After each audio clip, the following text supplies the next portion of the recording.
बात पहली ना मंजूर था और ना अब मंजूर है, और आईन हिंद हमें कभी मंजूर नहीं था और ना होगा। हम क्या चाहते हैं? आजादी। हम क्या चाहते हैं? आजादी। आजादी का मतलब क्या? ला इलाहा इल्लल्लाह। आजादी का मतलब क्या? ला इलाहा इल्लल्लाह। तुम इतनी सारी बात को और तुझे मैं नाम जिसका खाली जिसका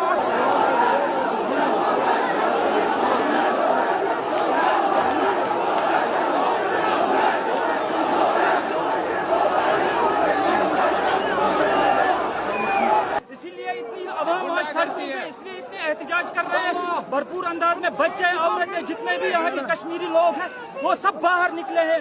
हम आजादी चाहते हैं, भारतीय तसल्लुत से, इस साम्राज्य से हम आजादी चाहते हैं। हम क्या चाहते हैं?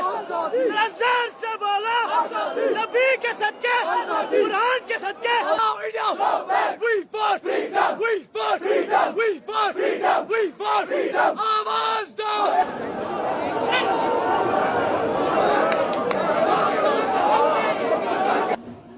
怎么谁我不知道谁我不知道，啊，是我，哎，你把我啥？这是我啥？